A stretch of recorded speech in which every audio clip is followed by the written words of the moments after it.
फिर 10th में हमारे बोर्ड होते हैं, इसलिए हमें उसके लिए प्रिपेयर करना पड़ता है। 9th में हालत डालनी पड़ती है। उनको ये चीज़ भी बहुत मजाक लगती है, हवा में ले जाते हैं वो पढ़ाई को कि बहुत हार्ड लग रही होगी। उन्होंने एक ही चीज़ बोली, तुम्हें फिजिक्स बहुत हार्ड लग रही होगी क्योंकि तुम्हें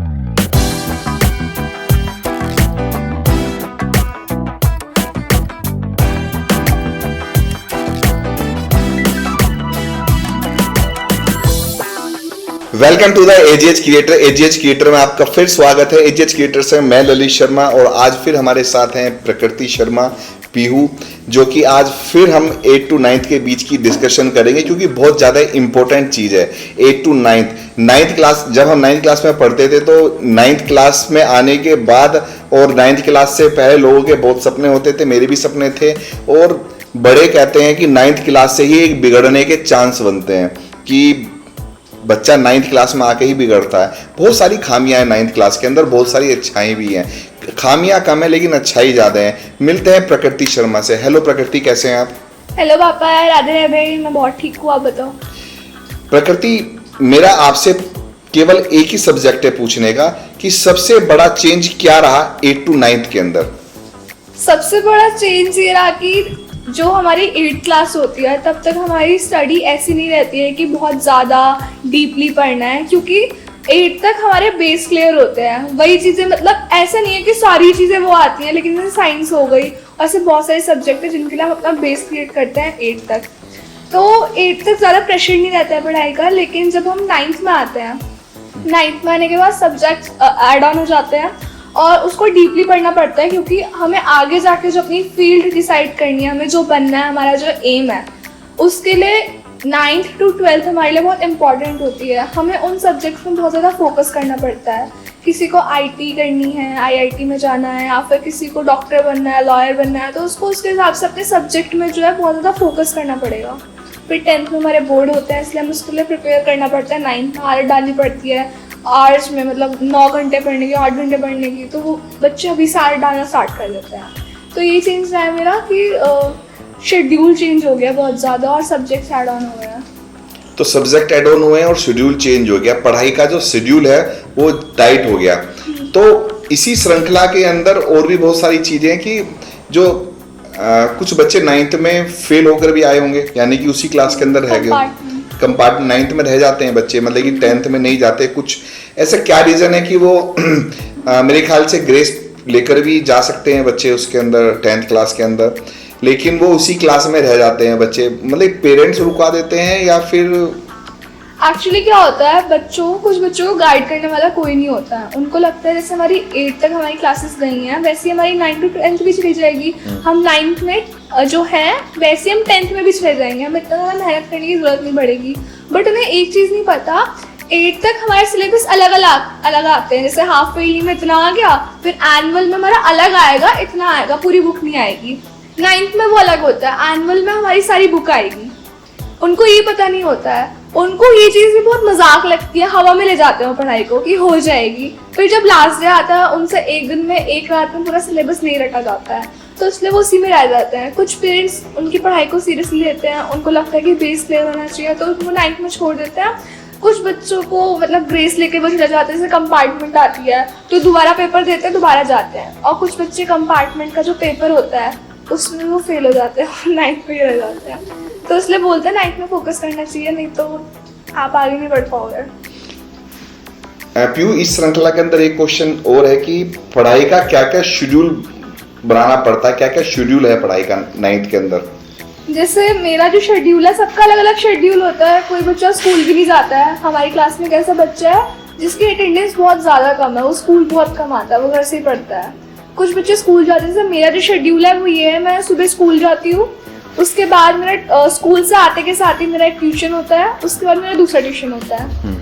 देन मैं आके थोड़ा देर रेस्ट करती हूँ, फिर अपना स्कूल का होमवर्क करती हूँ, क्योंकि स्कूल का होमवर्क करना भी बहुत ज़्यादा इंपॉर्टेंट है। स्कूल का होमवर्क करने के बाद then I start learning my work, और मैथ्स की प्रैक्टिस, साइंस लर्न करना, ये सब मेरा होता है। तो मेरा शेड्यूल ये है, बाकी सबका अलग अलग शेड्यूल होता है, उनकी चीज़ें ऐड ऑन होती हैं उनमें। स्कूल में सबसे बेस्ट पार्ट क्या है?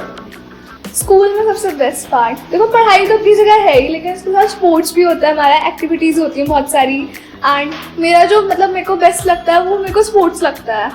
स्पोर्ट्स हो गया, या फिर सबसे बेस्ट जो होता है out of all upon all वो होता है जब टीचर अपनी पर्सनल स्टोरीज हमसे शेयर करती है, हमें पढ़ने का टाइम निकलता रहता है। हिंदी वाली टीचर स्पेशली वो अपनी लाइफ स्टोरी लेके बैठ जाती है। तो बच्चों, मैं जब छोटी थी तो मैंने ये खाया था तो मुझे ये हो गया था। तो हमारा ऐसे पढ़ाई का टाइम निकलता रहता है और माँ अपनी स्टोरी सुनाती रहती है, एकदम से बेल बजती और हम सब आज कुछ नहीं कराया था हमने।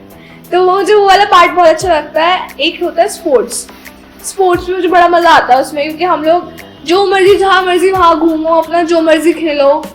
फिर हमारी स्किट स्टार्ट हो जाती है। उसमें क्या होता है, एक्टिंग करनी होती है। एक्टिंग करने में पता आता है, हमें रोल्स मिलते हैं, हमें उसमें ढलना होता है एकदम अच्छे से। नए फ्रेंड्स बनते हैं उसमें, हमारे सीनियर्स हमारे दोस्त बनते हैं, जूनियर्स हमारे दोस्त बनते हैं, उसमें मजा आता है। दूसरा, अगर आप अपने पुराने स्कूल में मिलना चाहो तो आप किससे मिलोगे? पुराने स्कूल में ये मेरी ना मतलब ऐसी एक चीज, जैसे मैं अपने जो पुराने वाले स्कूल में थी, मेरी फ्रेंड थी, सैम नाम था उसका, वो मेरी बेस्ट फ्रेंड थी। तो वो उसी टाइम पे फर्स्ट में थी, शायद मैं केजी या फर्स्ट में थी, फिर वो देहरादून शिफ्ट हो गई थी। तो वो बस में भी मेरे साथ जाती थी, वो जो स्कूल में भी मिलती थी। उसकी वजह से मेरा सेक्शन भी चेंज हुआ था। मैं पहले ए सेक्शन में थी, फिर मेरा सेक्शन सी हो गया था। तो मेरी मम्मी जो है, मेरी क्लास टीचर मुझे बहुत परेशान करती थी, उनको पता नहीं मुझसे पर्सनल रजिस्टर है। तो मेरी मम्मी ने उनसे बात करी, कुछ हुआ और मेरा सेक्शन बदल गया। तो फिर मैं उसके सेक्शन में गई। उससे मेरा अच्छा बॉन्ड था, मतलब मेरी उससे बहुत बनती थी। एंड फन फैक्ट ये है, उसका नाम सैम था, आई थिंक उसका मेन नाम समीक्षा था।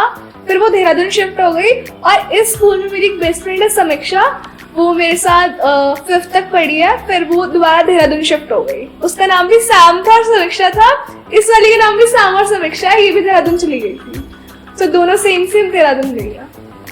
तो अगर यूनिफॉर्म चेंज करनी हो तो स्कूल में क्या यूनिफॉर्म होनी चाहिए? अगर हाँ, ये बहुत अच्छा क्वेश्चन है। लोअर टी शर्ट बेस्ट होती है, अपने कंफर्ट लेवल में बैठो, मस्त पढ़ो अपना। ये वेडनेसडे वाले दिन हमारा ट्रैक सूट रहता है, उसमें या तो आप लोअर टी शर्ट पहन के जाओ, ट्रैक सूट पहन के जाओ, तो वो मुझे अच्छा लगता है। सबसे इजी और हार्ड शेड्यूल क्या है? सब्जेक्ट सबसे इजी सब्जेक्ट तो सारे इजी है, लर्निंग वाले तो सारे इजी हैं। सबसे हार्ड जो है, सबसे हार्ड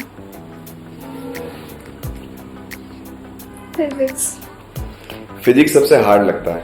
फिजिक्स एक्चुअल में मुझे हार्ड नहीं, मुझे बहुत गंदा लगता है। एक होता है ना, किसी सब्जेक्ट में चिढ़ होती है, करनी ही नहीं है, एक सब्जेक्ट से जरूर होता है। कोई टॉपर क्यों ना हो, उसके मन में भी होगा ये सब्जेक्ट तो है ही बेकार। तो मेरे उसमें वो फिजिक्स है, नहीं करनी, नहीं आती समझ। अच्छा, जब सुबह स्कूल के लिए उठते हैं तो कैसा लगता है? वैसे जैसे मैं सुबह उठती हूँ तो मेरा माइंड मेकअप रात को ही रहता है, कल स्कूल नहीं जाना, बिल्कुल मन नहीं है। तो जब मैं सुबह उठती हूँ तो मेरे बहाने एकदम रेडी रहते हैं। बॉडी गर्म लग रही है, बुखार होने वाला है, मेरी मम्मी तो एक बार सुनेगी मेरे पेट में दर्द हो रहा है, छुट्टी कर। तो मेरे पास बहानों की भी जरूरत नहीं है। जब इस मम्मी को एक बार बोलना है मम्मी मेरी रेडी है, तो ऐसे सुबह उठने के टाइम ऐसा लगता है क्या नहीं जाना, घर से पढ़ लेते हैं, क्या करेंगे स्कूल जाके। लेकिन जब ऐसे रेडी हो जाते हैं, वैन में बैठते हैं, तो एक्साइटमेंट रहती है, अच्छा क्या होगा, ऐसा क्या होगा, कुछ अच्छा होगा बुरा होगा, कोई कांड होगा आज, नहीं होगा। सिर्फ बहुत सी चीज दिमाग में आती है। अगर रोस्ट मारना हो तो सबसे ज्यादा रोस्ट किस पे मारोगे तुम? तो टीचर्स तो मेरे सारे अच्छे हैं, टीचर्स का तो मैं नहीं बोल सकती। बट मेरी क्लास के कुछ बच्चे हैं, एक्चुअल में सॉरी टू से, बट मुझे मेरी क्लास के बच्चे बिल्कुल पसंद नहीं है। मेरी क्लास के बच्चे बहुत डुअल मोड के हैं। वो फेस पे कुछ रहते हैं, पीठ पीछे कुछ रहते हैं। तो बहुत सारे बच्चे वहाँ पर, मैं एक एक पे रोस्ट मार सकती हूँ। लेकिन उनमें से कुछ मेरे ऐसे फेवरेट वंस भी हैं। जहाँ पे गंदे लोग होते हैं वहाँ पे अच्छे लोग भी होते हैं। तो वहाँ पे मेरे बहुत अच्छे दोस्त भी हैं और बहुत गंदे दोस्त भी हैं। तो गंदों पे मैं बहुत अच्छा रोस्ट मारूंगी, अच्छों पे तो मैं मारती हूँ, दोस्तों में तो रोस्ट चलता ही है। पीयू, वैसे 9th स्टैंडर्ड के अंदर तो एक्चुअल में ही अपने फ्यूचर को लेकर ही बात करनी चाहिए, और 9th क्लास में ना बहुत जल्दी हवा लग जाती है। ये सभी ने बताया होगा कि 9th क्लास के अंदर सभी एज ग्रुप 9th क्लास में पहुंचा, हवा लग जानी है। 9th क्लास को ना बहुत केयरिंग करके पढ़ना होता है, क्योंकि सब चीज सेट उस 9th क्लास में होती है। और सबसे ज्यादा टीचर हार्ड भी 9th क्लास के अंदर ही मिलेंगे, चुन के रखे जाते हैं कि जो तुमको है ना मजबूत कर दें। और बेसिक स्टार्टिंग भी 9th से ही होती है। और 9th में ये ना लोग सबसे ज्यादा फेल होते हैं। ट्रू। तो इसलिए 9th स्टैंडर्ड को बिल्कुल सीरियस लेना चाहिए, इतना भी सीरियस नहीं लेना चाहिए कि गड़बड़ हो जाए। मतलब कि 10th इतनी सीरियस का मैटर नहीं है, इतना 9th सीरियस का मैटर ये है। तो है, जैसे मेरे सीनियर्स हैं उनसे मैं बोलती हूँ कि आप जैसे 9th से 10th में गए हो तो आपको क्या चेंजेस मिले हैं, तो वो एक ही चीज कहते हैं कि 9th में भी तुम्हें फिजिक्स बहुत हार्ड लग रही होगी। उन्होंने एक ही चीज बोली, तुम्हें फिजिक्स बहुत हार्ड लग रही होगी क्योंकि तुमने स्टार्टिंग करी है अभी, तुम्हारा एकदम बेस क्लियर हो जाएगा ना, तो तुम्हें ऊपर की चीजें बहुत हल्की लगने लग जाएंगी। अगर अभी मैंने मोशन चैप्टर पढ़ लिया तो ऊपर जाके उसके जो अलग लॉज हैं, अलग चीजें हैं, वो मेरी बहुत अच्छे से क्लियर हो जाएंगी। तो वो एक ही चीज कहते हैं, अभी ढंग से पढ़ लोगे तो 10th तुम्हारे लिए कुछ भी नहीं है, एकदम लड्डू है 10th तो फिर। 9th के पॉइंट्स मैं तुम्हें और भी बताऊंगा, लेकिन अगली वीडियो में बताऊंगा। और थैंक यू सो मच प्रकृति, तुम इतना सब कुछ सोच रहे हो, तो मुझे तुमसे बात करके इसलिए अच्छा लग रहा है कि अगर तुम बात कर रहे हो और बोल रहे हो तो यानी कि तुम्हारे माइंड में वो सब चीजें हैं, तो और सीरियस भी हो उस 9th को लेकर। थैंक यू सो मच प्रकृति, मिलते हैं फिर नेक्स्ट वीडियो के अंदर। Bye bye, take care.